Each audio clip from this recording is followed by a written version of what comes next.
എല്ലാവർക്കും ഈശോ മിശിഹായ്ക്ക് സ്തുതിയായിരിക്കട്ടെ. നമ്മുടെ കർത്താവ് ഈശോ മിശിഹായുടെ സംരക്ഷണവും സന്തോഷവും സമാധാനവും എല്ലാ കൃപകളും നിങ്ങളോടും നിങ്ങളുടെ കുടുംബങ്ങളോടും കൂടി ഉണ്ടായിരിക്കട്ടെ എന്ന് അച്ഛൻ പ്രാർത്ഥിക്കുകയും ആശംസിക്കുകയും ചെയ്യാം. അച്ഛൻ ഇന്ന് നിങ്ങളുമായിട്ട് പങ്കുവയ്ക്കാൻ ആഗ്രഹിക്കുന്നത് ദൈവിക സംരക്ഷണത്തെക്കുറിച്ചാണ്. നമുക്കെല്ലാവർക്കും നിർബന്ധമായിട്ടും വേണ്ട ഒരു കാര്യമാണ് ദൈവിക സംരക്ഷണം. കർത്താവ് നമ്മളെ കാക്കുന്നില്ലെങ്കിൽ നമ്മുടെ ജീവിതമൊക്കെ പണ്ടേ തകർന്നു പോയേനെ. നമ്മുടെ കുടുംബം, നമ്മുടെ ആരോഗ്യം, നമ്മുടെ മനസ്സ്, നമ്മുടെ ശരീരം എല്ലാറ്റിനും ഈ ദൈവികമായ സംരക്ഷണം അത്യന്താപേക്ഷിതമാണ്. അപ്പം നമ്മളിന്ന് പ്രത്യേകമായിട്ട് ദൈവിക സംരക്ഷണത്തിനെ പറ്റി ധ്യാനിക്കുകയാണ്. ദൈവിക സംരക്ഷണത്തിൻ്റെ കരങ്ങളിലേക്ക്, ദൈവത്തിൻ്റെ കരങ്ങളിലേക്ക് നമ്മുടേതായിട്ടുള്ളതെല്ലാം നമ്മൾ സമർപ്പിച്ച് പ്രാർത്ഥിക്കാനൊക്കെ പോവുകയാണ് ഈ വചന വിചിന്തനത്തിലൂടെ. ഒരിക്കൽ ഞാൻ ഓർക്കുകയാണ്, ഒരു അമ്മച്ചി എൻ്റെ അടുത്ത് വന്നിട്ട് പ്രാർത്ഥിക്കുകയാണ്. ഈ അമ്മച്ചി സ്ഥിരമായിട്ട് വന്ന് പ്രാർത്ഥിക്കുന്നതാണ്. ഞാൻ സാധാരണ കുർബാന കഴിഞ്ഞ് ഇറങ്ങിക്കഴിഞ്ഞ് കഴിയുമ്പോൾ ആ പടിക്കൽ ഇങ്ങനെ വന്ന് അമ്മച്ചി കാത്തു നിൽക്കും. അപ്പോൾ ഞാൻ ചോദിക്കും, അമ്മേ എല്ലാ ദിവസവും അമ്മ അങ്ങനെ ആശീർവാദ പ്രാർത്ഥന മേടിക്കുന്നുണ്ടല്ലോ. അപ്പോൾ അമ്മ പറയും, അച്ഛാ കുർബാന കഴിഞ്ഞ് അഭിഷേകത്തോടെ ഇറങ്ങി വരാണ് ആ കരങ്ങൾ. ഈശോയെ തൊട്ട് ഈശോയുടെ തിരുശരീര രക്തങ്ങളിൽ സ്പർശിച്ച് അഭിഷേകം നിറഞ്ഞ കരങ്ങളാണ്. ഈ കരങ്ങൾ കൊണ്ട് സ്പർശിച്ച് കഴിയുമ്പോൾ, ആശീർവാദം കിട്ടിക്കഴിയുമ്പോൾ ഒന്നും മുഴുവനും ഒരു അഭിഷേകമാണ്, ഒന്നും മുഴുവനും ഒരു സംരക്ഷണം, കർത്താവിൻ്റെ സംരക്ഷണത്തിൻ്റെ തണലിലാണെന്നുള്ളൊരു ബോധ്യത്തിലാണ് ഞാനിങ്ങനെ നടന്നുകൊണ്ടിരിക്കുന്നത്. അതുകൊണ്ടാണ് അച്ഛൻ ഞാനിങ്ങനെ പ്രാർത്ഥിക്കാൻ വേണ്ടിയിട്ട്, അഭിഷേക പ്രാർത്ഥന മേടിക്കാൻ വേണ്ടിയിട്ട് അച്ഛൻ്റെ അടുത്ത് എപ്പോഴും വരുന്നത്. അപ്പം അങ്ങനെ ഒരു ദിവസം അമ്മച്ചി, ഒരു വ്യാഴാഴ്ച ദിവസം ഞാൻ ഓർക്കുകയാണ്, അന്ന് കുർബാനയും ആരാധനയൊക്കെ കഴിഞ്ഞിട്ട് നമ്മുടെ കൃതജ്ഞതകൾ പറയുന്ന അല്ലെങ്കിൽ സാക്ഷ്യങ്ങൾ പറയുന്ന ഒരു സമയം ഉണ്ടായിരുന്നു. ആ സമയത്ത് അമ്മച്ചി ഇങ്ങനെ അടുത്ത് വന്നു, മൈക്ക് എടുത്തിട്ട് പറഞ്ഞൊരു സാക്ഷ്യം ഞാൻ ഓർക്കുകയാണ്. ഒരു ദിവസം ഞാൻ ജീവനച്ചൻ എൻ്റെ കയ്യിൽ നിന്ന് സംരക്ഷണ പ്രാർത്ഥന മേടിച്ചിട്ട് അമ്മച്ചി ഇങ്ങനെ ഓഫീസിലേക്ക് പോയി. ഓഫീസിൽ നിന്ന് കാറിൽ 3-4 പേരും കൂടെ ഇങ്ങനെ യാത്ര ചെയ്യുകയാണ്. അപ്പം അമ്മച്ചിയാണ് കാർ ഓടിച്ചിരുന്നത്. അങ്ങനെ കാർ ഒരു പോസ്റ്റിലിടിച്ച് തകർന്ന് തരിപ്പടമായിപ്പോയി, എല്ലാം തകർന്നു പോയി.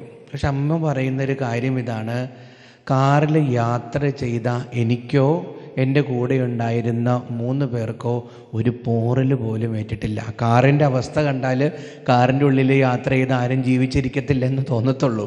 പക്ഷേ ഞങ്ങൾക്കെല്ലാവർക്കും ഒരു ദൈവീകമായ സംരക്ഷണം ലഭിച്ചിരുന്നു. എന്നിട്ട് മൈക്കിൽ കൂടി പ്രാർത്ഥിക്കണം, കർത്താവേ ഞങ്ങളുടെ യാത്രകളിൽ കർത്താവെ ഞങ്ങളെ പൊതിഞ്ഞു പിടിക്കണമേ. കർത്താവെ ഞങ്ങളുടെ മനസ്സിനും ഹൃദയത്തിനും ശരീരത്തിനും സ്വത്തിനും ഞങ്ങളുടെ മക്കൾക്കും ജീവിത പങ്കാളിക്കും എല്ലാം സംരക്ഷണം നൽകി അനുഗ്രഹിക്കണമേ എന്ന് നമ്മളും പ്രാർത്ഥിക്കണം. എന്നെ കേൾക്കുന്ന എല്ലാവരും പ്രാർത്ഥിക്കണം, കർത്താവെ അങ്ങയുടെ സംരക്ഷണം തരണമേ. നമ്മൾ സങ്കീർത്തനത്തിൽ വായിക്കൂലേ, കർത്താവ് നഗരം കാക്കുന്നില്ലെങ്കിൽ കാവൽക്കാരുടെ കാവൽ വ്യർത്ഥം, കർത്താവ് ഭവനം പണിയുന്നില്ലെങ്കിൽ വേലക്കാരുടെ വേല വ്യർത്ഥമെന്ന്. അതാണ് കർത്താവിൻ്റെ സംരക്ഷണം. കർത്താവിൻ്റെ സാമീപ്യം നമ്മുടെ കൂടെ ഇല്ലെങ്കിൽ ബാക്കിയെല്ലാം വ്യർത്ഥമാണ്. കർത്താവെ എൻ്റെ കൂടെ നിൽക്കണമേ, എൻ്റെ കുടുംബത്തിൻ്റെ കൂടെ നിൽക്കണമേ, എൻ്റെ നിയോഗങ്ങളെ അങ്ങ് കാത്തു പരിപാലിക്കണമേ, എൻ്റെ ജീവിതത്തെ അങ്ങ് സംരക്ഷിക്കണമേ എന്ന് പ്രാർത്ഥിക്കണം. നമ്മൾ വചനത്തിലൂടെയൊക്കെ കടന്നു പോകുമ്പോൾ ദൈവം സംരക്ഷിക്കുന്ന ഒത്തിരി ഇടങ്ങൾ നമുക്ക് കാണാനായിട്ട് സാധിക്കും. പ്രത്യേകിച്ച് പുറപ്പാട് പുസ്തകത്തിൽ നമ്മൾ കാണുന്നുണ്ടല്ലോ, ഇസ്രായേൽ ജനത്തെ ഈജിപ്തിൻ്റെ അടിമത്തത്തിൽ നിന്ന് മോശയുടെ നേതൃത്വത്തിൽ കർത്താവ് വിടുവിക്കുന്നുണ്ട്. ഈജിപ്തിലായിരിക്കുന്ന സമയത്ത്, ഫറവോയുടെ അടിമത്തത്തിലായിരിക്കുന്ന സമയത്ത് ഇസ്രായേൽ ജനത്തെ വിമോചിപ്പിക്കാൻ വേണ്ടിയിട്ട് 10 മഹാമാരികൾ അയക്കുന്നുണ്ട്. ഈ മഹാമാരികളിൽ നിന്നെല്ലാം ദൈവം സ്വന്തം ജനത്തെ സംരക്ഷിക്കുന്നുണ്ട്. നമുക്കറിയാം, ആദ്യജാതനെ സംഹരിക്കുന്ന ഈജിപ്തിലെ ആദ്യജാതന്മാരെ സംഹരിക്കുന്ന സമയത്ത് കട്ടളപ്പടികളിൽ കുഞ്ഞാടിൻ്റെ രക്തം തളിക്കപ്പെടുന്ന ഭവനങ്ങളെ എല്ലാം സംരക്ഷിക്കുന്നുണ്ട്.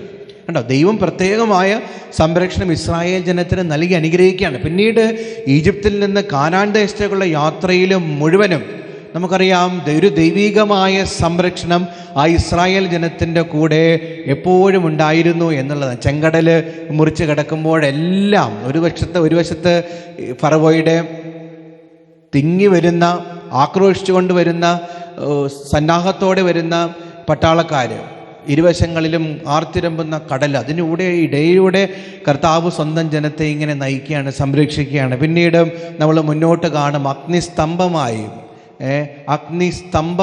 മേഘസ്തംഭമായി ഒക്കെ ദൈവം തൻ്റെ ജനത്തെ സംരക്ഷിച്ച് നയിച്ച് മുന്നോട്ട് പോകുന്നുണ്ട്. ഇസ്രായേൽ ജനം യാത്ര ചെയ്തിരുന്ന സ്ഥലത്തൊക്കെ ദൈവം മറ്റു ജനങ്ങളിൽ നിന്ന് സ്വന്തം ജനത്തെ കാത്തു സൂക്ഷിക്കുന്നതായിട്ടും കാണുന്നുണ്ട്. ഈ ദൈവത്തിൻ്റെ സംരക്ഷണം, ഇസ്രായേൽ ജനത്തെ സംരക്ഷിച്ച നയിച്ച ദൈവത്തിൻ്റെ സംരക്ഷണം, യഹോവയുടെ സംരക്ഷണം നമ്മുടെ ജീവിതങ്ങളിലും ലഭിക്കാൻ വേണ്ടിയിട്ട് നമ്മളെപ്പോഴും ആത്മാർത്ഥമായിട്ട് പ്രാർത്ഥിക്കണം, യാചിക്കണം. സങ്കീർത്തനം 121 7-8 വാക്യങ്ങൾ: സകല തിന്മകളിൽ നിന്നും കർത്താവ് നിന്നെ കാത്തുകൊള്ളും, അവിടുന്ന് നിന്റെ ജീവൻ സംരക്ഷിക്കും, കർത്താവ് നിന്റെ വ്യാപാരങ്ങളെ ഇന്നും എന്നേക്കും കാത്തുകൊള്ളും. കണ്ടോ, സങ്കീർത്തകൻ നമുക്ക് തരുന്നൊരു വാഗ്ദാനമാണത്.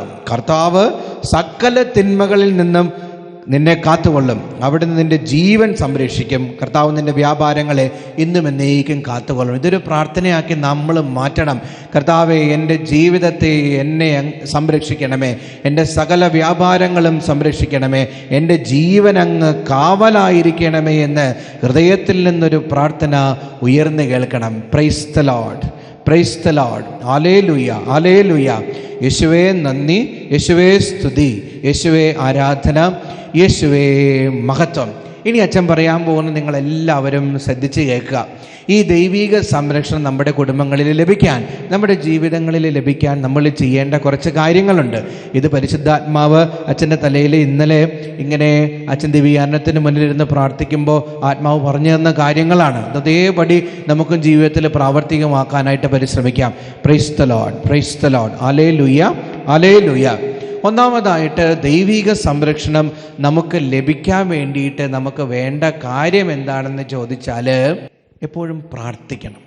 മനസ്സിലാവുന്നുണ്ട്? ഇടപെടാതെ നമ്മൾ പ്രാർത്ഥിക്കണം. ഫിലിപ്പിയർക്ക് എഴുതിയ ലേഖനം 4-ാം അധ്യായം 6-ാം വാക്യത്തിൽ പറയത്തില്ലേ, ഒന്നിനെക്കുറിച്ചും ആകുലരാകേണ്ട, പ്രാർത്ഥനയിലൂടെയും അപേക്ഷയിലൂടെയും കൃതജ്ഞതാ സ്തോത്രങ്ങളോടെ നിങ്ങളുടെ യാചനകൾ ദൈവസന്നിധിയിൽ അർപ്പിക്കുവിൻ. അതുകൊണ്ട് ഒന്നിനെക്കുറിച്ചും ആകുലരാകേണ്ട. നമ്മുടെ ജീവനെക്കുറിച്ചോ സമ്പത്തിനെക്കുറിച്ചോ മക്കളെക്കുറിച്ചോ ഒന്നിനെക്കുറിച്ച് ആകുലരാകേണ്ട.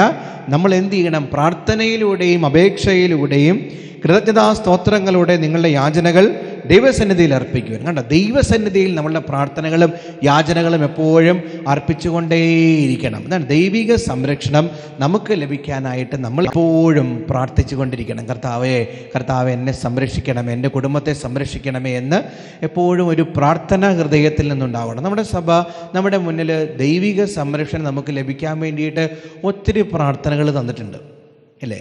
ഞാൻ ഓർക്കാണ്, കുഞ്ഞുനാൾ മുതൽ അമ്മ പറഞ്ഞു തന്നൊരു പ്രാർത്ഥനയുണ്ട്. നമ്മളെല്ലാവരും ചൊല്ലുന്നതാണ്. വീട്ടിലെ കുടുംബ പ്രാർത്ഥന ചൊല്ലുന്ന സമയത്ത് അവസാനം ഈ പ്രാർത്ഥന നമ്മളൊക്കെ ചൊല്ലാറുണ്ട്. ചിലപ്പോൾ കുടുംബ പ്രാർത്ഥനയ്ക്ക് മുമ്പൊക്കെ ചൊല്ലാറുണ്ട്. ഈ പ്രാർത്ഥന നിങ്ങൾ കേട്ടിട്ടില്ലേ? യൂതന്മാരുടെ രാജാവായ നസറെത്തുകാരൻ ഈശോ, പെട്ടെന്നുള്ള മരണത്തിൽ നിന്നും പിശാചിൻ്റെ പിടിയിൽ നിന്ന് ഞങ്ങളെല്ലാവരെയും കാത്തുകൊള്ളണമെന്ന്. ഈ പ്രാർത്ഥന 3 പ്രാവശ്യം കുടുംബ പ്രാർത്ഥനയ്ക്കിടയിൽ ചൊല്ലാറുണ്ട്. ഇപ്പോഴും ഞാൻ രാത്രി കിടന്നുറങ്ങുന്നതിന് മുമ്പ് എല്ലാ ദിവസവും ചൊല്ലുന്നൊരു പ്രാർത്ഥനയാണ് ഈ ഒരു പ്രാർത്ഥന. ആരാധന തുടങ്ങുന്ന സമയത്ത് എൻ്റെ ഈ സെൻറ്ററിൽ ഈ ഗാനം ഞങ്ങൾ ഗാനരൂപേണ ഇത് 3 പ്രാവശ്യം പാടാറൊക്കെ ഉണ്ട്. അതാണ് ദൈവിക സംരക്ഷണം നമുക്ക് ലഭിക്കാൻ വേണ്ടിയിട്ട് എപ്പോഴും ഒരു പ്രാർത്ഥന വേണം. തിരുരക്ത സംരക്ഷണ പ്രാർത്ഥന നമ്മൾ ഓർക്കുന്നില്ല. ഈശോയുടെ തിരുരക്തത്താൽ കഴുകി എന്നെയും എൻ്റെ കുടുംബത്തെയും പൊതിഞ്ഞു പിടിക്കണം, തിരുരക്ത കോട്ട കെട്ടി എന്നെയും എൻ്റെ കുടുംബത്തെയും സംരക്ഷിക്കണമെന്ന് നമ്മളൊക്കെ പ്രാർത്ഥിക്കാറില്ല. അതാണ് പ്രാർത്ഥനകൾ കൊണ്ട് നമ്മളെ തന്നെ സംരക്ഷിതമാക്കണം. നമ്മൾ യാത്രകൾ ചെയ്യുമ്പോഴൊക്കെ നമ്മൾ പ്രാർത്ഥിക്കാറുള്ള സങ്കീർത്തനം ഉണ്ടല്ലോ. ചിലരൊക്കെ വീട്ടിൽ നിന്ന് ഇറങ്ങുമ്പോൾ, യാത്രയ്ക്ക് വേണ്ടിയിട്ട് വീട്ടിൽ നിന്ന് ഇറങ്ങുമ്പോൾ ചിലർ പറയാറുണ്ട്, അച്ഛാ ജോലിക്ക് പോകുന്നതിന് മുമ്പ് ഞാൻ ഈ സങ്കീർത്തനം ചൊല്ലാറുണ്ട്, അല്ലെങ്കിൽ ജോലി ചെയ്തുകൊണ്ടിരിക്കുമ്പോൾ ഈ സങ്കീർത്തനം ചൊല്ലാറുണ്ട്, വീട്ടിലേക്ക് തിരിച്ചു വരുമ്പോൾ ഈ സങ്കീർത്തനം ചൊല്ലാറുണ്ട് എന്നൊക്കെ. 91-ാം സങ്കീർത്തനം എന്താണ്?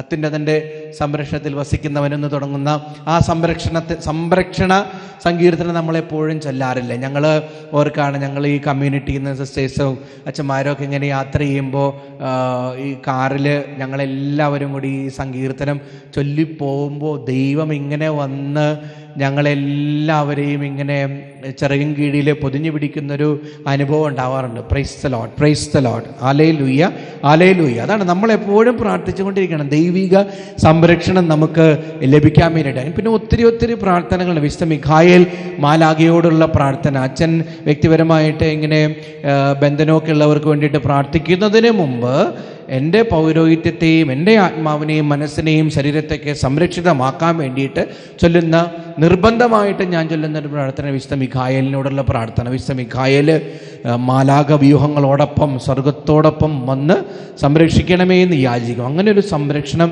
എനിക്ക്, അതോടൊപ്പം തന്നെ എൻ്റെ കൂടെ നിൽക്കുന്ന എൻ്റെ ശുശ്രൂഷകർക്കൊക്കെ ലഭിക്കാറുണ്ട്. വിശുദ്ധ മിഖായേൽ മാലാഖ ശക്തമായി ഒരു ദൈവത്തിൻ്റെ ഒരു ദൂതനാണ്. അദ്ദേഹം നമ്മളെല്ലാവരെയും സംരക്ഷിക്കും. നമ്മൾ വിശുദ്ധ മിഖായേൽ മാലാഖയോടൊക്കെ പ്രാർത്ഥിക്കണം കേട്ടോ മക്കളെ. അച്ഛനെ കേൾക്കുന്നവരൊക്കെ വിശുദ്ധ മിഖായേൽ മാലാഖയോടുള്ള പ്രാർത്ഥനയൊക്കെ മുടങ്ങാതെ പ്രാർത്ഥിച്ച് സംരക്ഷണം എടുക്കണം. അതോടൊപ്പം നിങ്ങൾ പ്രാർത്ഥിക്കണം, നിങ്ങളുടെ കാവൽ ദൂതന്മാരോടൊക്കെ പ്രാർത്ഥിക്കണം. നിങ്ങൾ മൈൻഡ് ചെയ്യാറുണ്ടോ? നിങ്ങൾക്കൊരു കാവൽ മാലാഖയൊക്കെ ഉണ്ട്. നിങ്ങളുടെ കൂടെ നടക്കുന്ന, നിങ്ങൾക്കായി മാത്രം കൂടെ നടക്കുന്ന, നിങ്ങളെ സംരക്ഷിക്കാൻ ആഗ്രഹിക്കുന്ന ഒരു കാവൽ മാലാഖയുണ്ട്. അപ്പോൾ ഇടയ്ക്കൊക്കെ കാവൽ മാലാഖയെ സുഖമാണോ എന്നൊക്കെ ചോദിക്കണം കേട്ടോ. കാവൽ മാലാഖയൊക്കെ നിങ്ങൾ മൈൻഡ് ചെയ്യേണ്ടതൊക്കെ നല്ലതാണ്. അപ്പോൾ കുറേയും കൂടിയൊക്കെ പ്രൊട്ടക്ഷൻ നമുക്ക് ലഭിക്കും. നമ്മൾ വിശുദ്ധിയിൽ ജീവിക്കുമ്പോൾ കാവൽ മാലാഖയ്ക്ക് കുറച്ചുകൂടി അടുത്ത് വരാനും നമ്മളെ കുറേയും കൂടി സംരക്ഷിക്കാനൊക്കെ പറ്റും. അപ്പോൾ കാവൽ മാലാഖയൊക്കെ ഒന്ന് മൈൻഡ് ചെയ്യുക. ഒരു കാവൽ മാലാഖയെ എന്നെയും എൻ്റെ കുടുംബത്തെയൊക്കെ സംരക്ഷിക്കണമേ എന്നൊക്കെ പ്രാർത്ഥിക്കാം കേട്ടോ. അപ്പോൾ അതാണ് നമ്മൾ നിരന്തരമായി ഒരു ദൈവിക സംരക്ഷണത്തിന് വേണ്ടിയിട്ട് പ്രാർത്ഥിച്ചുകൊണ്ടിരിക്കണം. Praise the lord, praise the lord, hallelujah, hallelujah, hallelujah, hallelujah. പ്രാർത്ഥനകൾ വേണം, എപ്പോഴും പ്രാർത്ഥനകൾ വേണം. സങ്കീർത്തനം 3:3 നമ്മൾ വായിക്കത്തില്ലേ, കർത്താവേ അങ്ങാണ് എൻ്റെ രക്ഷാകവചവും എൻ്റെ മഹത്വവും, എന്നെ ശിരസ്സുയർത്തി നിർത്തുന്നതും അവിടുന്ന് തന്നെ. എൻ്റെ കർത്താവിനോട് പറയാണ്, ഹൃദയം കൊണ്ടും ആത്മാവ് കൊണ്ടും മനസ്സുകൊണ്ടും ഏറ്റു പറയാണ്, കർത്താവേ അങ്ങാണ് എൻ്റെ രക്ഷാകവചവും എൻ്റെ മഹത്വവും, എന്നെ ശിരസ്സുയർത്തി നിർത്തുന്നതും അവിടുന്ന് തന്നെ.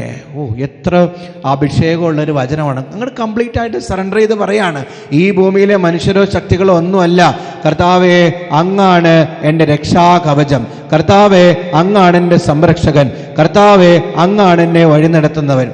അച്ഛൻ സിമ്പിളായിട്ടൊരു ഉദാഹരണം പറയാം. നമ്മളെപ്പോഴും ഈ പ്രാർത്ഥനയുടെ വലയത്തിലായിരിക്കുമ്പോൾ ദൈവിക സംരക്ഷണം ലഭിക്കുന്നതിനെക്കുറിച്ച് ഒരു ഉദാഹരണം പറയാം.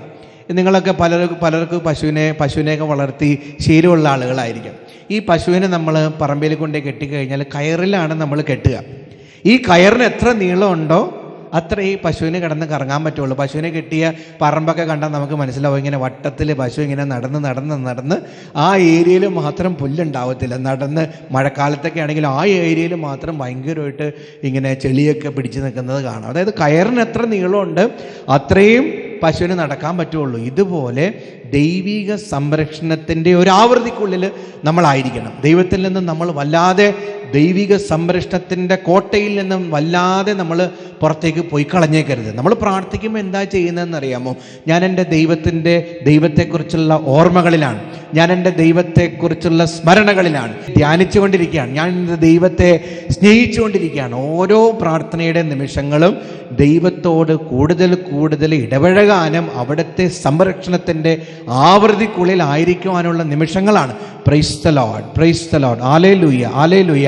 യേശുവേ നന്ദി, യേശുവേ നന്ദി, യേശുവേ സ്തുതി, യേശുവേ ആരാധന, യേശുവേ മഹത്വം. ഈ കുരിശെടുത്തപ്പോൾ അച്ഛൻ്റെ മനസ്സിലേക്ക് വന്നതാണ്. കഴിഞ്ഞ ഒരു 1-2 ആഴ്ചയ്ക്ക് മുമ്പ് ഒരു പൈശാചിക പീഡയുള്ള ഒരു വ്യക്തിയെ കൊണ്ടുവന്ന് കഴിഞ്ഞപ്പോൾ അച്ഛൻ ഈ ബെനഡിക്റ്റൈൻ ക്രോസ് നെറ്റിയിൽ ഇങ്ങനെ വെച്ച് പ്രാർത്ഥിക്കുന്ന സമയത്ത് ആ വ്യക്തിയിൽ നിന്ന് ഇങ്ങനെ ആത്മാവ് പുറത്തേക്ക് വരികയാണ്. വല്ലാതെ വയലൻ്റ് ആകാനായിട്ട് തുടങ്ങി. കണ്ടോ, ഇത് ബെനഡിക്റ്റൈൻ ക്രോസാണ്, എപ്പോഴും അച്ഛൻ്റെ കൂടെ ഉള്ളതാണ്. നമ്മുടെ യാത്രകളിലെല്ലാം ഈ ഇങ്ങനെ കുരിശ് ഒക്കെ നമ്മുടെ കയ്യിലുണ്ടാകണം. ഈ കുരിശിൽ നോക്കി കുരിശിനെ മുറുകെ പിടിച്ചൊക്കെ നമ്മൾ പ്രാർത്ഥിക്കണം. വിശുദ്ധ കുരിശിൻ്റെ യോഗ്യതകളാലാണ്, തിരുരക്തത്തിൻ്റെ യോഗ്യതകളാൽ, അവിടുത്തെ പാഠപീഠകളുടെ യോഗ്യതകളാലാണ് നമ്മളെല്ലാവരും സംരക്ഷിക്കപ്പെട്ടിരിക്കുന്നത്. വിശുദ്ധ കുരിശേ, മഹനീയമായ കുരിശേ, ഞങ്ങൾക്ക് രക്ഷ നേടിത്തന്ന കുരിശേ, എന്നെയും എൻ്റെ കുടുംബത്തെയും എൻ്റെ സമ്പത്തിനെയും എല്ലാം കാത്തു സംരക്ഷിക്കണമേ എന്ന് പറയണം. In the name of Jesus, in the name of crucified Jesus എന്ന് പ്രൊട്ടക്റ്റ് മീ എന്ന് നമുക്ക് പറയാനായിട്ട് സാധിക്കണം. വിശുദ്ധ കുരിശിൻ്റെ ഭക്തിയിലൊക്കെ നമ്മൾ കൂടുതൽ ദാഹിച്ചൊക്കെ പ്രാർത്ഥിക്കണം. പിന്നെ ചെറിയൊരു കാര്യമാണ്, പക്ഷെ വലിയൊരു കാര്യമാണ്. ഇടയ്ക്കിടയ്ക്ക് ആരുടെയെങ്കിലൊക്കെ കയ്യിൽ കുരിശുണ്ടെങ്കിൽ എന്ത് ചെയ്യണം? ഒന്ന് ചുംബിക്കണം. ഉണ്ടോ? ഒന്ന് ചുംബിക്കണം. ചെറിയ കാര്യമാണ്, ചുംബിക്കണം.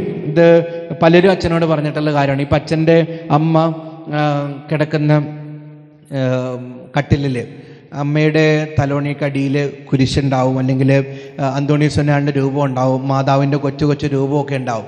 ഇത് രാത്രി കിടക്കുന്നതിന് മുമ്പ് എടുത്തിങ്ങനെ കിസ് ചെയ്യും, ചെറുതായിട്ടൊന്ന് ഉമ്മ വയ്ക്കും. അപ്പോൾ അതൊരു സ്നേഹത്തിൻ്റെ ഒരു പ്രകടനമാണ്, അവരോടുള്ള സ്നേഹത്തിൻ്റെ പ്രകടനമാണ്, വിശ്വകുരിശിനോടുള്ള സ്നേഹത്തിൻ്റെ പ്രകടനമാണ്, ആദരവാണ്. അതിലൂടെ നമ്മൾ നമ്മുടെ ആത്മാവിനെ അവരുടെ സംരക്ഷണത്തിൽ ഏൽപ്പിച്ചു കൊടുക്കുകയാണ് കേട്ടോ. അപ്പോൾ വിശുദ്ധ കുരിശിനോടുള്ള ഭക്തി, വിശുദ്ധ കുരിശിനോടുള്ള പ്രാർത്ഥനകളൊക്കെ നമുക്ക് എപ്പോഴും വേണം. ജപമാലകൾ ധരിക്കണം, വിശുദ്ധ കുരിശുകളൊക്കെ നമ്മുടെ കീശകളിലും നമ്മുടെ പോക്കറ്റുകളിലും നമ്മുടെ പേഴ്സിലൊക്കെ വെക്കുക. അങ്ങനെ ഒരു ദൈവിക സംരക്ഷണം നമുക്ക് എപ്പോഴും ഉണ്ടാകാൻ വേണ്ടിയിട്ട്, അങ്ങനെ പ്രാർത്ഥനയിലൂടെ ദൈവിക സംരക്ഷണം എപ്പോഴും ഉണ്ടാകാൻ വേണ്ടിയിട്ട് നമ്മൾ പ്രയത്നിക്കണം. Hallelujah, hallelujah, hallelujah, hallelujah. യേശുവേ നന്ദി, യേശുവേ സ്തുതി, യേശുവേ ആരാധന, യേശുവേ മഹത്വം. 2 തെസ്സലോനിക്ക 3:3 നമ്മൾ വായിക്കും, അവിടുന്ന് നിങ്ങളെ ശക്തിപ്പെടുത്തുകയും ദുഷ്ടനിൽ നിന്ന് കാത്തുകൊള്ളുകയും ചെയ്യും. അവിടുന്ന് നിങ്ങളെ ശക്തിപ്പെടുത്തുകയും ദുഷ്ടനിൽ നിന്ന് കാത്തുകൊള്ളുകയും ചെയ്യും. അവിടുന്ന് കാത്തുകൊള്ളുന്നേ, അവനെല്ലാം കാണുന്നുണ്ട്, അവനെല്ലാം അറിയുന്നുണ്ട്, നിങ്ങളുടെ കൂടെ അവൻ നടക്കുന്നുണ്ട്, അവൻ നിങ്ങളെ കാത്തുകൊള്ളും. പരിപൂർണമായി അവന് വിട്ടുകൊടുക്കാനുള്ളൊരു മനസ്ഥിതി ഉണ്ടായാൽ മതി. പരിപൂർണമായി അവൻ്റെ കരങ്ങളിലേക്ക് നമ്മുടെ ആത്മാവിനെ, ജീവിതത്തെയൊക്കെ പ്രാർത്ഥനയിലൂടെ ഉയർത്തി നൽകാനുള്ളൊരു മനസ്ഥിതി ഉണ്ടായാൽ മതി. ഉറങ്ങുമ്പോഴും ഇരിക്കുമ്പോഴും നടക്കുമ്പോഴും എല്ലാം കർത്താവേ കർത്താവേ കർത്താവേ കർത്താവേ എന്ന് ഹൃദയത്തിൻ്റെ ആഴങ്ങളിൽ നിന്ന് ഒന്ന് പ്രാർത്ഥിക്കാൻ പറ്റിയാൽ മതി. അവൻ്റെ സ്മരണയിൽ നടക്കാൻ പരിശ്രമിച്ചാൽ മതി. അവിടുന്ന് നിങ്ങളെയും എന്നെയും എല്ലാം കാത്തുകൊള്ളും. Hallelujah, hallelujah, hallelujah. യേശുവേ നന്ദി, യേശുവേ സ്തുതി, സ്തുതി, സ്തുതി, ആരാധന, ആരാധന, ആരാധന, മഹത്വം. ഇതാണ് ഒന്നാമതായിട്ട് നമ്മൾ ദൈവിക സംരക്ഷണം ലഭിക്കാൻ വേണ്ടിയിട്ട് പ്രാർത്ഥിക്കണം. പ്രാർത്ഥന കേട്ടോ. എൻ്റെ കർത്താവ്, ഞാൻ ഈ ഭൂമിയിലാണ് നടക്കുന്നതെങ്കിലും എൻ്റെ കർത്താവിൻ്റെ ഓർമ്മകളിലാണ്, കർത്താവിനോട് പ്രാർത്ഥിച്ചാണ്, കർത്താവിനോട് ഇങ്ങനെ മനസ്സിൽ സംസാരിച്ചാണ് ഞാൻ ഈ ഭൂമിയിൽ നടക്കുന്നത്. അങ്ങനെ ഞാൻ നടക്കുമ്പോൾ എൻ്റെ കർത്താവ് എന്നെ സംരക്ഷിക്കും. കർത്താവിൻ്റെ സ്നേഹത്തിൻ്റെ ആവൃത്തിക്കുള്ളിലാണ് ഞാൻ. കർത്താവ് എന്നെ ഒരിക്കലും കൈവിടത്തില്ല. Praise the lord, praise the lord. Hallelujah, hallelujah, hallelujah, hallelujah. ഇനി ദൈവിക സംരക്ഷണം ലഭിക്കാൻ വേണ്ടിയിട്ട് നമ്മൾ ചെയ്യേണ്ട രണ്ടാമത്തെ കാര്യം ദൈവിക കൽപ്പനകൾ പാലിക്കുക എന്നുള്ളതാണ്. ദൈവിക കൽപ്പനകൾ, കർത്താവ് നമുക്ക് നൽകിയിട്ടുള്ള ചട്ടങ്ങളും നിയമങ്ങളും കൽപ്പനകളും അതേപടി പാലിക്കാനായിട്ട് നമ്മൾ പരിശ്രമിക്കണം. കർത്താവിൻ്റെ കൽപ്പനകൾ നമുക്കൊരു സംരക്ഷണമാണ്. ജോഷുവയുടെ പുസ്തകം 1-ാം അധ്യായം നമ്മൾ 6, 7, 8 വാക്യങ്ങളിൽ നമ്മൾ കാണുന്നുണ്ട്. 7 മുതലുള്ള വാക്യങ്ങളിൽ, എൻ്റെ ദാസനായ മോശ നൽകിയിട്ടുള്ള എല്ലാ നിയമങ്ങളും അനുസരിക്കുകയും ശക്തനും ധീരനുമായിരിക്കുകയും ചെയ്യുക. കണ്ടോ, എൻ്റെ ദാസനായ മോശ നൽകിയിട്ടുള്ള എല്ലാ നിയമങ്ങളും അനുസരിക്കുകയും ശക്തനും ധീരനുമായിരിക്കുകയും ചെയ്യുക. നമ്മൾ പുറപ്പാട് പുസ്തകത്തിൽ 36-ാം അധ്യായത്തിൽ സീനായി മലയിൽ വെച്ചിട്ട് മോശയ്ക്ക് കർത്താവ് നിയമങ്ങൾ 10 കൽപ്പനകളൊക്കെ നൽകുന്നുണ്ട്. ആ കൽപ്പനകളെല്ലാം അതേപടി അനുസരിക്കാനായിട്ട് ജോഷുവയോട് പറയുകയാണ്. അവയിൽ നിന്ന് ഇടം വലം വ്യതിചലിക്കരുത്, നിന്റെ ഉദ്യമങ്ങളിലെല്ലാം നീ വിജയം വരിക. കണ്ടോ, കൽപ്പനകൾ പാലിക്കുമ്പോൾ, കർത്താവിൻ്റെ ആജ്ഞകൾ പാലിക്കുമ്പോൾ, അവിടുത്തെ നിയമങ്ങൾ പാലിക്കുമ്പോൾ എല്ലാ കാര്യങ്ങളിലും വിജയം വരിക്കുമെന്നാണ് വചനം പറയുക. ന്യായ പ്രമാണ ഗ്രന്ഥം എപ്പോഴും നിൻ്റെ അധരങ്ങളിൽ ഉണ്ടായിരിക്കണം. അതിൽ എഴുതിയിരിക്കുന്നതെല്ലാം പാലിക്കാൻ നീ ശ്രദ്ധിക്കണം. അതിനെക്കുറിച്ച് രാവും പകലും ധ്യാനിക്കണം. അപ്പോൾ നീ അഭിവൃദ്ധി പ്രാപിക്കുകയും വിജയം വരിക്കുകയും ചെയ്യും. കാരണം കർത്താവ് തരുന്ന ഒരു വാഗ്ദാനമാണ്. Hallelujah, hallelujah, hallelujah. യേശുവേ നന്ദി. കർത്താവ് തരുന്ന ഒരു വാഗ്ദാനമാണ്. കർത്താവിൻ്റെ നിയമങ്ങളും ചട്ടങ്ങളും ഒക്കെ നമ്മൾ എപ്പോഴാണോ പാലിക്കുന്നത്, അപ്പോൾ നമ്മൾ ചെയ്യുന്ന കാര്യങ്ങളിലെല്ലാം നമ്മൾ വിജയം വരിക്കും. കർത്താവിൻ്റെ സംരക്ഷണം ഉണ്ടായിരിക്കും. ജീവിത കാലഘട്ടത്തിൽ ആർക്കും നമ്മളെ ആക്രമിക്കാനോ തോൽപ്പിക്കാനോ പരാജയപ്പെടുത്താനോ സാധിക്കുകയില്ല. സങ്കീർത്തനം 23-ാം അധ്യായത്തിൽ പറയുന്നത് പോലെ, നിന്റെ ശത്രുക്കൾ കാണുകെ അവിടുന്ന് നിനക്ക് വിരുന്നൊരുക്കും. കണ്ടോ, കർത്താവ് നമ്മുടെ ശത്രുക്കളൊക്കെ കാണുക, അവിടുത്തെ നിയമങ്ങളും ചട്ടങ്ങളും അനുസരിച്ച് ജീവിക്കുകയാണെങ്കിൽ കർത്താവ് വിരുന്നൊരുക്കും, നമ്മളെ അവിടെ നിന്ന് സംരക്ഷിക്കും. Hallelujah, hallelujah, hallelujah, hallelujah. ദൈവിക പ്രമാണങ്ങൾ അനുസരിച്ച് ജീവിക്കാനായിട്ട് നമുക്കെപ്പോഴും ഒരു പരിശ്രമം വേണം കേട്ടോ. ഇന്നത്തെ കാലഘട്ടത്തിൽ അച്ഛൻ പ്രത്യേകമായിട്ട് പറയുന്ന ഈ 1-ാം പ്രമാണ ലംഘനങ്ങൾ, നിന്റെ ദൈവമായ കർത്താവ് ഞാനാകുന്നു, ഞാനല്ലാതെ മറ്റൊരു ദൈവം നിനക്കുണ്ടാകരുത്, ഞാനല്ലാതെ മറ്റൊരു ദൈവം നിനക്കുണ്ടാകരുത്. കർത്താവ് ഇതൊരു കൽപ്പനയായിട്ട് തന്നേക്കാണ്. കർത്താവ് വന്ന് അയ്യോ ഇത് ചെയ്യണം കേട്ടോ, ഇത് ചെയ്യരുത് കേട്ടോ എന്ന് പറയുന്നതല്ല, കമാൻഡ്മെൻ്റ് ആണ്. Commandment is something that is given by the higher authority to the lower authority. ഒരു രാജാവ് തൻ്റെ പ്രജകൾക്ക് രാജാവ് തൻ്റെ കീഴിലുള്ള എല്ലാവരും നിർബന്ധമായിട്ടും ചെയ്യണമെന്ന് പറഞ്ഞിട്ടുള്ള കാര്യമാണ് കൽപ്പന. ക്രിസ്ത്യാനികളായ നമ്മളോടെല്ലാവരോടും നിർബന്ധമായിട്ടും ചെയ്യണമെന്ന് കർത്താവ് ഈശോ മിശിഹ പറഞ്ഞിട്ടുള്ള കാര്യങ്ങളാണ് ഈ 10 കൽപ്പനകൾ. നിർബന്ധമായിട്ടും നമ്മൾ ചെയ്തേ പറ്റൂ. ഇതിൽ ഒന്നാമത്തെ പ്രമാണം നോക്കിയാൽ, നിന്റെ ദൈവമായ കർത്താവ് ഞാനാകുന്നു, ഞാനല്ലാതെ മറ്റൊരു ദൈവം നിനക്കുണ്ടാകരുത്. കേട്ടോ, ഉണ്ടാകരുത്. മറ്റൊരു ദൈവം നിന്റെ ജീവിതത്തിൽ ഉണ്ടാകരുത്. കർത്താവിനേക്കാളും ഉപരി. ഇപ്പോൾ എന്താണ് ഈ ഒരു ഒന്നാമത്തെ കൽപ്പന അനുസരിച്ച് കൽപ്പനയ്ക്കെതിരെ വരുന്ന ഒരു പാപമാണ് വിഗ്രഹാരാധന. വിഗ്രഹാരാധന എന്താണെന്ന് നിങ്ങൾ അച്ഛനോട് ചോദിച്ചാൽ അച്ഛൻ പറയുന്ന കാര്യം ഇതാണ്: ദൈവത്തെക്കാൾ ഉപരി നിങ്ങൾ ആരെ സ്നേഹിച്ചാലും, ദൈവത്തെക്കാൾ ഉപരി ഒന്നാം സ്ഥാനം മറ്റാർക്ക് നൽകിയാൽ അത് വിഗ്രഹാരാധനയാവും. ദൈവത്തെക്കാൾ ഉപരി ഭർത്താവിന്, ഭാര്യയ്ക്ക്, മക്കൾക്ക്, ജോലിക്ക്, സമ്പത്തിന്, സൗന്ദര്യത്തിന് പ്രാധാന്യം കൽപ്പിച്ചാൽ അത് വിഗ്രഹാരാധനയായിട്ട് മാറും. പിന്നെ ഈ വിഗ്രഹാരാധന എന്ന് പറയുമ്പോൾ നമ്മുടെ മനസ്സിലേക്ക് പെട്ടെന്ന് കടന്നു വരുന്ന കാര്യം എന്താ? മറ്റു ദൈവങ്ങളെ ആരാധിക്കുക.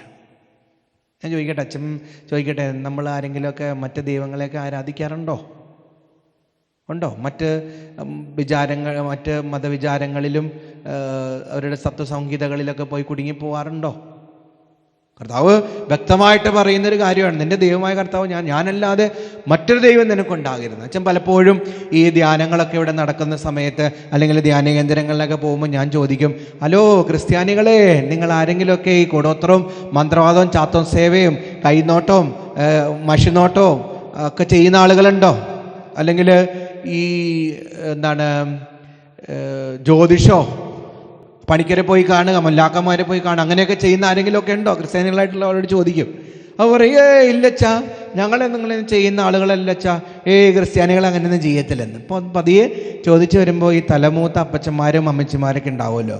അപ്പോൾ അവർ പറയും, അച്ഛാ എന്താണ് അച്ഛാ, നമ്മളുടെ ഇടയിൽ ആളുകളുണ്ടെന്നേ, ഈ പാരമ്പര്യ ക്രിസ്ത്യാനികളും ഈ തലമുറകളായിട്ട് പ്രാർത്ഥനക്കാരാണെന്ന് പറയുന്ന ആളുകളുടെ ഇടയിൽ പോലും, വിശ്വാസികളാണെന്ന് പറയുന്നവരിടയിൽ പോലും ഈ ഒന്നാം പ്രമാണ ലംഘനങ്ങൾ ഒത്തിരി സംഭവിക്കുന്നുണ്ട് അച്ഛാ എന്ന് അറിവുള്ളവർ, ജ്ഞാനമുള്ളവരൊക്കെ പറയുന്നത് അച്ഛൻ പലപ്പോഴും കേട്ടിട്ടുണ്ട്. Hallelujah, hallelujah, hallelujah. വലത് കീർത്തി എന്ന് പറഞ്ഞ് price the lord, praise the lord, hallelujah, hallelujah. കണ്ടോ, ഒന്നാം പ്രമാണ ലംഘനങ്ങൾ ഒരിക്കലും നമ്മുടെ ജീവിതത്തിൽ ഉണ്ടാകരുത്. കർത്താവ് ആ കാര്യത്തിൽ വളരെയധികം ശ്രദ്ധാലുവാണ്. കർത്താവ് ആ കാര്യത്തിൽ ഇൻടോളറൻ്റ് ആണെന്ന് തന്നെ നമുക്ക് പലപ്പോഴും മനസ്സിലാക്കാനായിട്ട് പറ്റും. അത് കർത്താവ് ആഗ്രഹിച്ചിട്ടില്ല. കർത്താവ് നമ്മളെ സംരക്ഷിക്കാനായിട്ട് കൊതിക്കുന്നുണ്ട്. പക്ഷെ നമ്മൾ എന്ത് ചെയ്യും?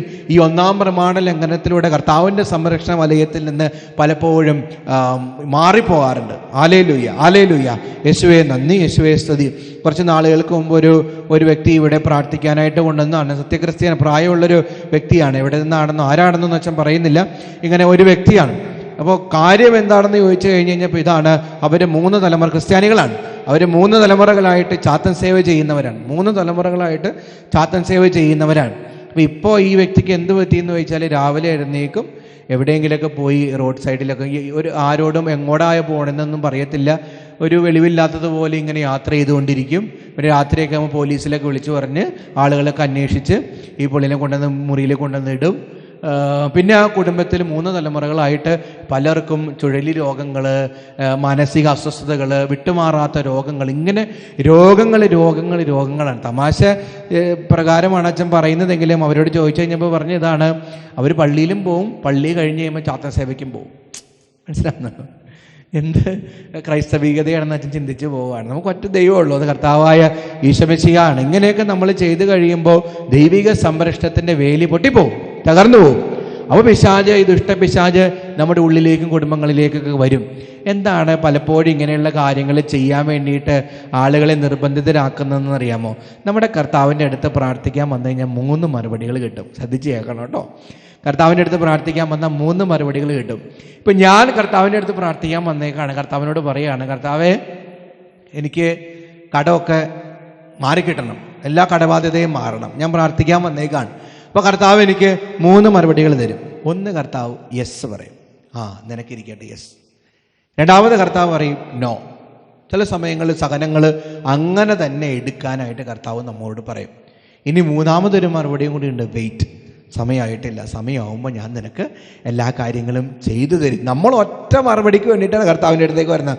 യെസ്, എനിക്ക് പരീക്ഷയൊക്കെ ജയിക്കണം, എൻ്റെ കടബാധ്യത മാറണം, എൻ്റെ കുടുംബത്തിൽ സമാധാനം ഉണ്ടാകണം, രോഗങ്ങളൊന്നും എനിക്കും എൻ്റെ കുടുംബത്തിനും ഉണ്ടാകരുത്, ഒരു സഹനം ഉണ്ടാകരുത്. എല്ലാം യെസ് യെസ് യെസ് യെസ് മാത്രം കിട്ടിക്കഴിഞ്ഞാൽ ഓക്കെ.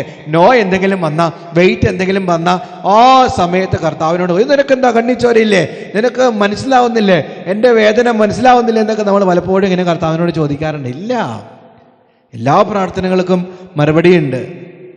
കേൾക്കപ്പെടാത്ത ഒരു പ്രാർത്ഥനയില്ല. നിൻ്റെ എല്ലാ പ്രാർത്ഥനയും കർത്താവ് കേൾക്കുന്നുണ്ട്. നിൻ്റെ ഭാവി അറിയാവുന്നത് കൊണ്ട് നിനക്ക് നന്മയ്ക്കുതകാത്തതൊന്നും അവൻ നിനക്ക് തരത്തില്ല. നീ എത്ര പ്രാർത്ഥിച്ചാലും നിൻ്റെ അമ്മയേക്കാൾ, പെറ്റമ്മയേക്കാൾ നിന്നെ കരുതുന്ന ദൈവമായതുകൊണ്ട്. മത്തായി സുവിശേഷം പറയുന്നത് നിൻ്റെ ഓരോ തലമുടി ഇഴ പോലും കൊഴിയുന്നത് അവൻ അറിയുന്നു. അത്രയും സെൻസിറ്റീവായിട്ട് വളരെ അടുത്ത് നിന്നെ അറിയുന്ന ദൈവം നിനക്ക് നന്മയ്ക്കുതകാത്ത ഒരു കാര്യവും നിൻ്റെ ജീവിതത്തിൽ ചെയ്തു തരത്തില്ല. Hallelujah, hallelujah, hallelujah, hallelujah, hallelujah.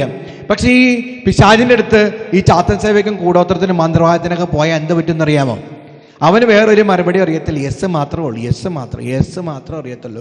ഒരു ഫാമിലി എൻ്റെ അടുത്ത് പ്രാർത്ഥിക്കാൻ വന്ന ഓർക്കാണ്. അവരുടെ വീട്ടിൽ ഒരുപാട് കടബാധ്യതകളുണ്ടായിരുന്നു, മാറാത്ത കടബാധ്യതകൾ. അപ്പം അങ്ങനെ ആരോ ഇടവകയെ തന്നെ വേറെ ആരോ പറഞ്ഞ് കോഴിയെ കുരുതി കഴിക്കുന്നൊരിടമുണ്ട്, അവിടെ പോയി കോഴിയെ കുരുതി ചാത്തന് സമർപ്പിച്ച് കഴിഞ്ഞാൽ കാര്യം നടക്കുമെന്ന്. അപ്പോൾ അവർ കാര്യം നടന്നാൽ മതിയല്ലോ, കടബാധ്യത മാറിയാൽ മതിയല്ലോ. അവരെന്ത് ചെയ്തു? ഈ കോഴീനെ കുരുതി കൊടുത്ത് ചാത്തൻ്റെ അടുത്ത് പോയി ഇങ്ങനെ പ്രാർത്ഥിക്കുകയാണ്. പൈശാചിക ബന്ധനങ്ങളുടെ മേൽ പ്രാർത്ഥിക്കുകയാണ്. കെട്ടിൻ്റെ മേൽ കെട്ടായി, എല്ലാം കെട്ടായി.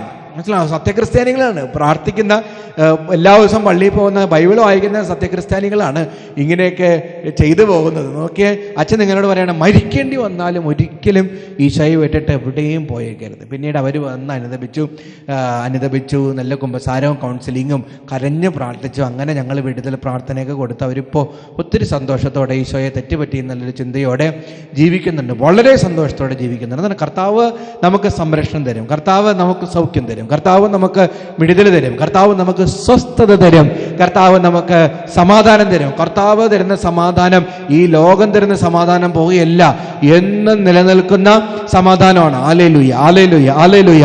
യേശുവേ നന്ദി, നന്ദി, നന്ദി, നന്ദി. ആരാധന, ആരാധന, ആരാധന, ആരാധന, മഹത്വം, മഹത്വം. അതാണ് നമ്മൾ ഒരിക്കലും പ്രമാണലംഘനങ്ങൾ, ഒന്നാം പ്രമാണലംഘനമൊന്നും ഒരിക്കലും നടത്തിയേക്കരുത്. കർത്താവിൻ്റെ സംരക്ഷണത്തിൻ്റെ വലയത്തിൽ നിന്ന് നമ്മൾ ഒരിക്കലും പുറത്തു പോയേക്കരുത്. Hallelujah, hallelujah. ഒരു കൂടോത്തറോ, ഒരു മഷുനോട്ടോ, ഒരു പണിക്കരുടെ അടുത്ത് പോകുന്ന, ഒരു മല്ലാക്കയുടെ അടുത്ത് പോകുന്നതോ, ഒരു ജ്യോതിഷയുടെ അടുത്ത് പോകുന്നോ, ക്രിസ്ത്യാനികളെ നമുക്ക് അങ്ങനെയൊന്നുമില്ല. പിന്നെ എന്താ പറയുക, രാവുകാലം നോക്കുന്നതോ ഓജോ ബോർഡ് കളിക്കുന്നു, അങ്ങനെ ഒന്നും നമുക്ക് പാടില്ല കേട്ടോ. നമ്മളത് മനസ്സിലാക്കി ഒന്നാം പ്രമാണ ലംഘനങ്ങൾ ഒരിക്കലും നമ്മുടെ ജീവിതത്തിലേക്ക് കടന്നു വരരുത്. പിന്നെ യുവജനങ്ങളോട് അച്ഛൻ പറയാണ്, ഈ സൈറ്റാനിക് മ്യൂസിക്കുകളൊക്കെ കേൾക്കുന്ന ഒരു കഴിഞ്ഞതിന് മുമ്പത്തെ ആഴ്ച ഒരു പെൺകുട്ടി, +1 പഠിക്കുന്ന ഒരു പെൺകുട്ടി അച്ഛനെ കാണാൻ വന്നത് അച്ഛൻ ഓർക്കുകയാണ്. അവൾ എന്നോട് പറയുകയാണ്, അച്ഛാ ഞാൻ ഹെഡ്സെറ്റ് വെച്ചിട്ട് BTS ബാൻഡിൽ നിന്ന്, അച്ഛൻ ഇതുവരെ അവരുടെ പാട്ടുകളൊന്നും കേട്ടിട്ടില്ല, ഈ BTS എന്ന് പറയുന്നൊരു ഗ്രൂപ്പ്, അച്ഛൻ പറയുന്നത് ശരിയാണോ? BTS തന്നെയാണോ എന്ന് എനിക്ക് സംശയമുണ്ട്. ആ BTS എന്ന് പറയുന്ന ആ ബാൻഡിൻ്റെ മ്യൂസിക്കുകളൊക്കെ അച്ഛൻ ഞാൻ എപ്പോഴും കേട്ടുകൊണ്ടിരിക്കും. അതോടൊപ്പം തന്നെ റോക്ക് മ്യൂസിക്കുകൾ, അതോടൊപ്പം തന്നെ ഡിപ്രസീവായിട്ടുള്ള റോക്ക് ബാൻഡ് മ്യൂസിക്കുകളൊക്കെ സൂത്തിങ് ആണ്. എനിക്കത് കേൾക്കാതിരുന്നു കഴിഞ്ഞാൽ ഭയങ്കര വിഷമമാണ്. അതിങ്ങനെ കേട്ട് ഞാൻ അഡിക്റ്റായി പലതരത്തിലുള്ള മ്യൂസിക്കുകൾ. എന്നാൽ നമ്മൾ അതിലൊക്കെ ഉണ്ടല്ലോ, അതിലൊക്കെ വല്ലാതെ സൈറ്റാനിക് കണ്ടന്റുകളുണ്ട്. മനസ്സിലാവുന്നുണ്ട്? പല പ്രമുഖരായിട്ടുള്ള, ഈ ചരിത്രം കണ്ടിട്ടുള്ള പല പ്രമുഖരായിട്ടുള്ള മ്യൂസീഷ്യൻസൊക്കെ ഈ സൈറ്റനിക് വർഷിപ്പുകളുടെ ഗ്രൂപ്പുകളുടെ ഭാഗമാണ്, ബാൻഡുകളുടെ ഭാഗമാണ്. കാരണം ഇവൻ്റെ അടുത്ത് എന്താ കഴിഞ്ഞാൽ എസ് മാത്രമേ ഉള്ളൂ, പോപ്പുലാരിറ്റിയും പ്രതാപവും സമ്പത്തൊക്കെ ഇങ്ങനെ പെരുകി വരും. പക്ഷെ അവനോടൊരു എസ് പറഞ്ഞു കഴിഞ്ഞാൽ പിന്നെ അവൻ നമ്മളെ വിട്ടു പോകത്തില്ല. നമ്മുടെ ആത്മാവ് മുഴുവനും, നമ്മുടെ ജീവിതം മുഴുവനും അവൻ കാർന്ന് തന്ന് നമ്മുടെ അന്ത്യം വിനാശകരമായിരിക്കും. താൽക്കാലികമായ സുഖത്തിന് വേണ്ടി, നൈമിഷികമായ സുഖത്തിന് വേണ്ടിയൊക്കെ ഈശോയെ നമ്മൾ ഒരിക്കലും ഇട്ടിട്ട് പോയേക്കരുത്. അപ്പോൾ 2 കാര്യങ്ങൾ അച്ഛൻ പറഞ്ഞു. ഒന്നാമതായിട്ട് ദൈവിക സംരക്ഷണം ലഭിക്കാൻ വേണ്ടി നമ്മളെല്ലാവരും പ്രാർത്ഥിക്കണം. നിയമാവർത്തനം 31:8 ഭയങ്കര അഭിഷേകമുള്ള വചനമാണ്. Hallelujah, hallelujah, hallelujah. കർത്താവാണ് നിന്റെ മുമ്പിൽ പോകുന്നത്, അവിടുന്ന് നിന്നോട് കൂടെ ഉണ്ടായിരിക്കും, അവിടുന്ന് നിന്നെ ഭഗ്നാശനാക്കുകയോ പരിത്യജിക്കുകയോ ഇല്ല, ഭയപ്പെടുകയോ സംഭ്രമിക്കുകയോ വേണ്ട. കണ്ടോ, കർത്താവാണ് നിന്റെ മുമ്പിൽ പോകുന്നത്. കർത്താവ് തരുന്ന വാഗ്ദാനമാണ്. നീ അവനോട് പ്രാർത്ഥിക്കുകയാണെങ്കിൽ അവിടുന്ന് നിന്റെ മുമ്പിൽ പോകും. അവിടുന്ന് നിന്നോട് കൂടെ ഉണ്ടായിരിക്കും. നിർബന്ധമായിട്ടും 100% അവിടുന്ന് നിന്നോട് കൂടെ ഉണ്ടായിരിക്കും. അവിടുന്ന് നിന്നെ ഭഗ്നാശനാക്കുകയോ പരിത്യജിക്കുകയോ ഇല്ല. ഭയപ്പെടുകയോ സംഭ്രമിക്കുകയോ വേണ്ട കേട്ടോ. ഒരു ഭയവും വേണ്ട, ഒരു പരിഭ്രാന്തിയും വേണ്ട, ഒരു നിരാശയും വേണ്ട, ഒരു ആഴത്തിലുള്ള കുറ്റബോധം ഒന്നും വേണ്ട. പാപബോധം ഉണ്ടായാൽ മതി. കർത്താവിൽ കംപ്ലീറ്റ് ആയിട്ട് സറണ്ടർ ചെയ്യുക. അവിടുന്ന് നിന്നെ തീർച്ചയായിട്ടും കാത്തുകൊള്ളും. ഹല്ലേലൂയ. അപ്പോൾ പ്രാർത്ഥിച്ച് ജീവിതം മുന്നോട്ട് കൊണ്ടുപോവുക, സംരക്ഷണത്തിലായിരിക്കുക. രണ്ടാമത്, കർത്താവിൻ്റെ കൽപ്പനകൾ പാലിക്കുക കേട്ടോ. കർത്താവിൻ്റെ കൽപ്പനകളൊക്കെ നല്ലതുപോലെ പാലിക്കുക. അപ്പോൾ ഒരു സംരക്ഷണം, ദൈവിക സംരക്ഷണം നമുക്ക് ലഭിക്കും. ഈ കൽപ്പനകളിൽ തന്നെ 1-ാം പ്രമാണ ലംഘനം അച്ഛൻ പറഞ്ഞു കേട്ടോ. യുവജനങ്ങളോട് പ്രത്യേകം ശ്രദ്ധിക്കുക. ഈ മ്യൂസിക് ബാൻഡുകൾ, നിങ്ങൾ ധരിക്കുന്ന ടീഷർട്ടുകൾ, നിങ്ങൾ ധരിക്കുന്ന ഓർണമെൻറ്റ്സ്, ഇതിലൂടെയൊക്കെ പൈശാചികമായ പലതരത്തിലുള്ള കാര്യങ്ങൾ നമ്മളിലേക്ക് കടന്നു വരുന്നുണ്ട് കേട്ടോ. അതൊക്കെ നമ്മൾ നല്ലതുപോലെ ശ്രദ്ധിച്ചൊക്കെ ജീവിക്കാൻ പരിശ്രമിക്കും. പിന്നീട് പൈശാചികമായ പീഡകൾ ഉണ്ടാകാനുള്ള, ദൈവിക സംരക്ഷണം നമുക്ക് നഷ്ടപ്പെടാനുള്ള കാരണങ്ങളൊന്നാണ് ഈ 6-ാം പ്രമാണ ലംഘനം എന്ന് പറയുന്നത്. ഈ 6-ാം പ്രമാണ ലംഘനം, വ്യഭിചാരം. സ്വന്തം ഭർത്താവ് ഉണ്ടായിരിക്കെ മറ്റൊരു പുരുഷനെ തേടി പോവുക, സ്വന്തം ഭാര്യ ഉണ്ടായിരിക്കെ മറ്റൊരു സ്ത്രീയെ തേടി പോവുക, ഈ ലൈംഗിക സുഖത്തിന് വേണ്ടിയിട്ട് മറ്റുള്ളവരുടെ പിന്നാലെ പോവുക എന്നുള്ളൊരു കാര്യം, അത് ദൈവിക പ്രമാണങ്ങൾക്ക് എതിരാണ്. നമ്മൾ ഈ ശരീരത്തിൻ്റെ ചോരത്തിളപ്പിലും യൗവനത്തിലും ഒക്കെ ഇത് പാപമല്ല, തെറ്റല്ല എന്നുള്ള ചിന്തയിലൊക്കെ ആരെങ്കിലുമൊക്കെ കഴിയുന്നുണ്ടെങ്കിൽ it is wrong. Divine law, according to the divine law, ദൈവത്തിൻ്റെ നിയമം അനുസരിച്ച് ഇതെപ്പോഴും തെറ്റാണ്. ഇതൊരു ത്രികോണമെന്താണ്? ദൈവം, ഭാര്യ, ഭർത്താവ്. ദൈവം, ഭാര്യ, ഭർത്താവ്. നോക്കിയേ, ദൈവം, ഭാര്യ, ഭർത്താവ്. ഈ ത്രികോണത്തിനിടയിലേക്ക് 4-മതൊരാൾ ഒരിക്കലും പോലും കടന്നു വരാൻ പാടില്ല. അത് ദൈവത്തിൻ്റെ ഹൃദയത്തെ വേദനിപ്പിക്കുന്ന ഒരു കാര്യമാണ്. പ്രീ മാരിറ്റൽ സെക്സ്, വിവാഹത്തിന് മുമ്പ് ശാരീരിക ബന്ധത്തിൽ ഏർപ്പെടുന്നത് ദൈവത്തിൻ്റെ മുന്നിൽ വലിയൊരു തെറ്റാട്ടോ, മാരകപാപമാട്ടോ എന്ന് നമ്മൾ മനസ്സിലാക്കിക്കോ. വിവാഹത്തിന് മുമ്പൊക്കെ കുറച്ച് നാൾ മുമ്പ് ഒരു അമ്മച്ചി വന്നേക്കാണ്. എന്നിട്ട് എന്നോട് പറയുകയാണ്, അച്ഛാ, എൻ്റെ മകനൊരു അവിഹിത ബന്ധമുണ്ട്, അവനോട് ഞാൻ പലപ്പോഴും പറയുന്നുണ്ട് ഈ ബന്ധത്തിൽ നിന്ന് വിടുതൽ പ്രാപിക്കാൻ വേണ്ടിയിട്ട്, ഉപേക്ഷിച്ചിട്ട് കളയാൻ, ഈ തിന്മയെ ജീവിതത്തിൽ നിന്ന് എടുത്ത് കളയാൻ വേണ്ടിയിട്ട്. പക്ഷെ അവൻ മാറുന്നില്ല അച്ഛാ. അവസാനം ഈ അമ്മ എന്നെ പറഞ്ഞു, അച്ഛാ, ഒരു കാലത്ത് ഞാനും ഇങ്ങനെ തന്നെയായിരുന്നു. ഞാൻ ചെയ്ത പാപത്തിൻ്റെയൊക്കെ ഒരു ആഫ്റ്റർ എഫക്റ്റ് ആയിരിക്കുമല്ലേ അച്ഛാ ഇതെന്ന് എന്നോടൊന്ന് വേദനയോടെ പറയുമായിരുന്നു. നമ്മൾ മാരകഭാവത്തിലൊക്കെ കഴിഞ്ഞിട്ട് ഒരു സുപ്രഭാതത്തിൽ നമ്മുടെ മക്കൾ വിശ്വരായിട്ട് കഴിയണമെന്നൊക്കെ പറഞ്ഞു കഴിഞ്ഞാൽ അത് എത്രമാത്രം ശരിയാവുമെന്ന് അച്ഛൻ അറിയത്തില്ല. അപ്പം ഓരോ മക്കളും എന്ന് പറയുന്നത് മാതാപിതാക്കളുടെ സുഹൃതമാണ്. സത്യം കേട്ടോ. അച്ഛൻ പല കുഞ്ഞുങ്ങളിലും കണ്ടിരിക്കുന്ന കാര്യമാണ്. മാതാപിതാക്കൾ യഥോ രാജ തഥോ പ്രജ എന്ന് പറയുന്ന പോലെ അപ്പനും അമ്മനെ നോക്കിക്കഴിഞ്ഞാൽ മക്കളെ എങ്ങനെയുണ്ടെന്ന് നമുക്ക് ഏറെക്കുറെ മനസ്സിലാക്കാനായിട്ടായിരിക്കും. അല്ലെങ്കിൽ മക്കളെ കണ്ടു കഴിഞ്ഞാൽ അപ്പനും അമ്മയും എത്രയും പുണ്യപ്പെട്ടവരാണെന്ന് നമുക്ക് മനസ്സിലാക്കാനായിട്ട് സാധിക്കും. നമ്മുടെ മാതാപിതാക്കൾ മദ്യപന്മാരാണെങ്കിൽ,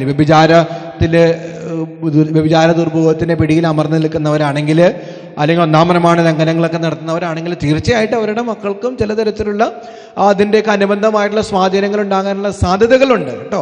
അപ്പോൾ പ്രത്യേകം ശ്രദ്ധിക്കുക. 6-ാം പ്രമാണ ലംഘനങ്ങൾ ഒരിക്കലും പ്രീ മാരിറ്റൽ സെക്സ്, വിവാഹത്തിന് മുമ്പുള്ള ശാരീരിക ബന്ധങ്ങൾ, എക്സ്ട്രാ മാരിറ്റൽ സെക്സ്, കുടുംബത്തിനുള്ളിൽ സ്വന്തം ഭർത്താവല്ല ഭാര്യയല്ലാതെ മറ്റിടങ്ങളിൽ ശാരീരിക സുഖങ്ങൾ തേടി പോകുന്നവരൊക്കെ നമ്മൾ വല്ലാതെ ശ്രദ്ധിക്കുക. നമ്മൾ വിചാരിക്കുക ആരും കാണുന്നില്ല, ആരും അറിയുന്നില്ല, പക്ഷെ ദൈവം കാണുന്നുണ്ട്.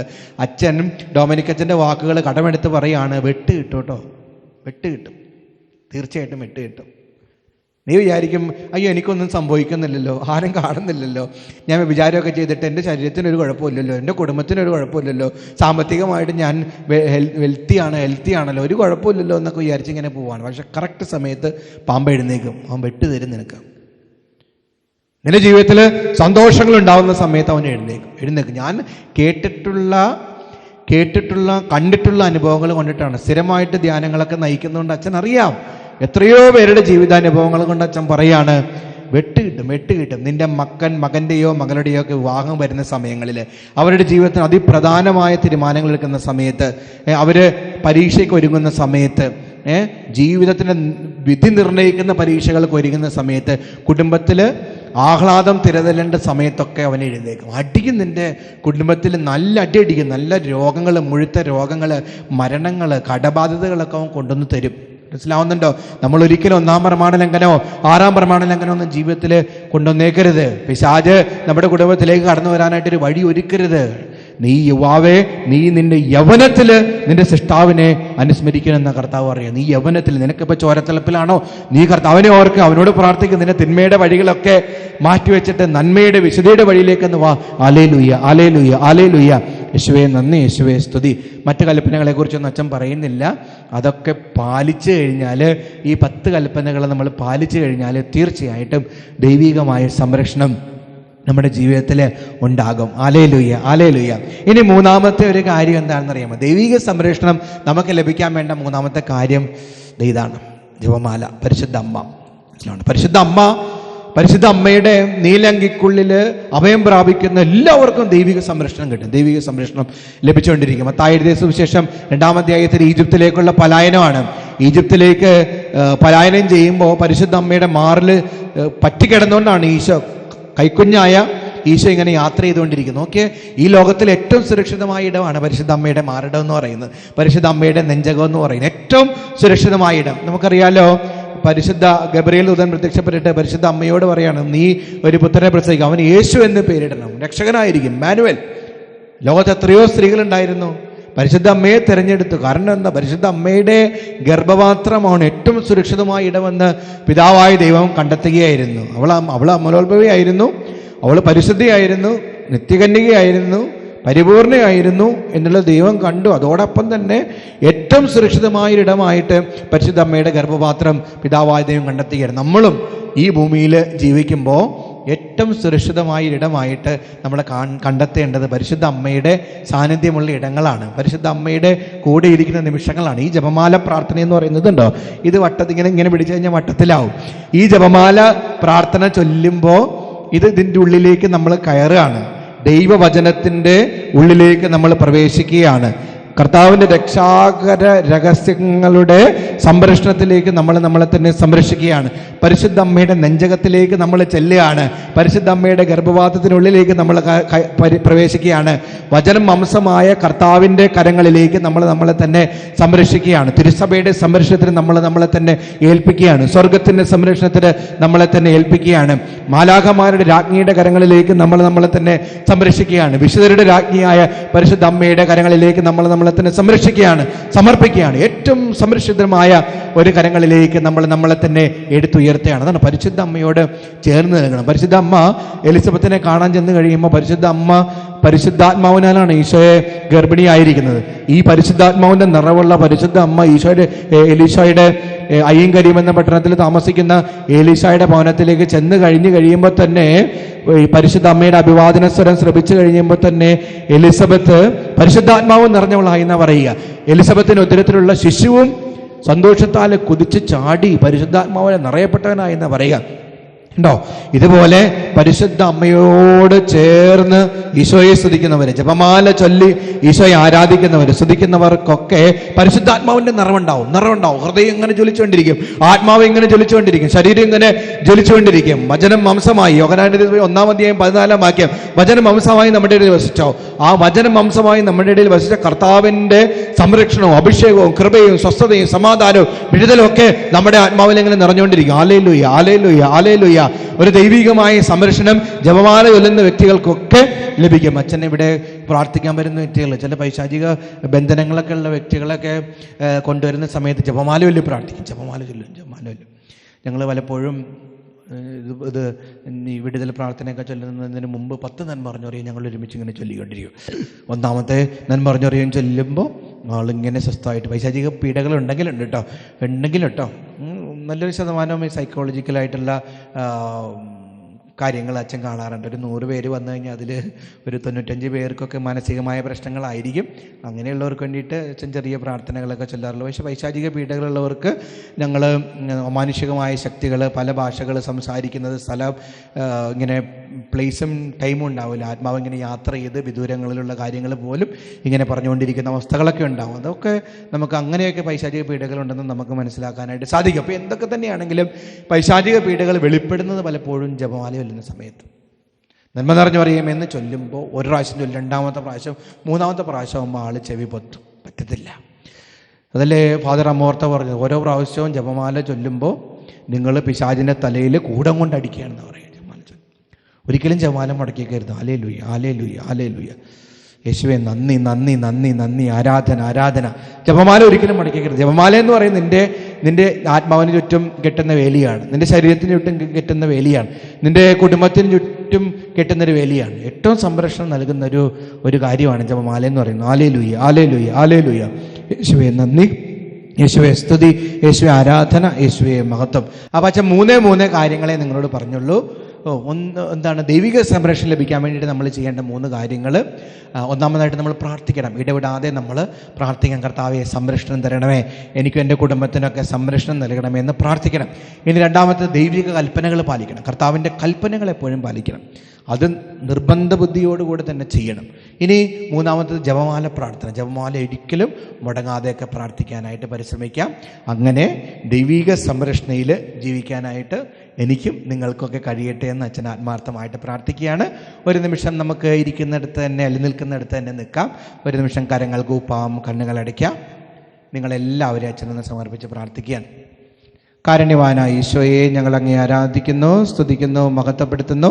കർത്താവ്, എന്നെ ഇപ്പോൾ കേട്ടുകൊണ്ടിരിക്കുന്ന ഈ വ്യക്തിയെയും ഈ വ്യക്തിയുടെ കുടുംബത്തെയും പ്രത്യേകിച്ച് മാതാപിതാക്കളെയും സഹോദരങ്ങളെയും മക്കളെയും ജീവിത പങ്കാളിയെ എല്ലാം കനിവാർന്ന് അനുഗ്രഹിക്കണമേ. ഈ വ്യക്തി താമസിക്കുന്ന കുടുംബത്തെയും ഇദ്ദേഹത്തിൻ്റെ ജോലി സ്ഥലത്തെയും ഇദ്ദേഹത്തിൻ്റെ നിയോഗങ്ങളെയും പ്രാർത്ഥനകളെയും അപേക്ഷകളെയും യാചനകളെയും എല്ലാം അങ്ങ് ഏറ്റെടുക്കണമേ. കർത്താവെ, ശക്തമായ വിടുതലും സമാധാനവും സന്തോഷവും നൽകണം ഈശോയെ. ഇപ്പോൾ എന്നെ കേട്ടുകൊണ്ടിരിക്കുന്ന വ്യക്തിയുടെ മനസ്സിൽ എന്തെങ്കിലും തരത്തിലുള്ള വിഷമങ്ങളോ സങ്കടങ്ങളോ വേദനകളോ നിരാശകളോ ഒക്കെ ഉണ്ടെങ്കിൽ കർത്താവെ, അതെല്ലാം അങ്ങ് കനിവാർന്ന് കർത്താവെ അവയിൽ നിന്നെല്ലാം ഈ വ്യക്തിക്ക് അങ്ങ് വിടുതൽ നൽകണമേ. അങ്ങയുടെ കരുണ ഒഴുക്കണമേ, അങ്ങയുടെ സമാധാനം ഒഴുക്കണമേ, അങ്ങയുടെ ശക്തി നൽകണമേ. ജീവിതത്തിൽ തളർന്നിരിക്കുവാണെങ്കിൽ കർത്താവെ, തളർന്നവന് വില നൽകുന്ന കർത്താവ്, ഈ മകന് ഈ മകൾക്ക് അങ്ങ് ഈ നിമിഷം അങ്ങ് ശക്തി പകരണമേ, ബലം നൽകണമേ. രോഗത്താൽ തളർന്നിരിക്കുവാണെങ്കിൽ അങ്ങ് സൗഖ്യം നൽകണമേ. കർത്താവെ, കടബാധ്യതകളാൽ മുങ്ങി നിൽക്കുവാണെങ്കിൽ കടങ്ങളിൽ നിന്ന് കരകയറി വരാനുള്ള കരുത്ത് നൽകണം ഈശോയെ. നിരാശയിൽ പെട്ട് നിൽക്കുവാണെങ്കിൽ പ്രത്യാശയോടെ ജീവിതത്തെ നോക്കിക്കാണാനുള്ള കരുത്ത് നൽകണം ഈശോയെ.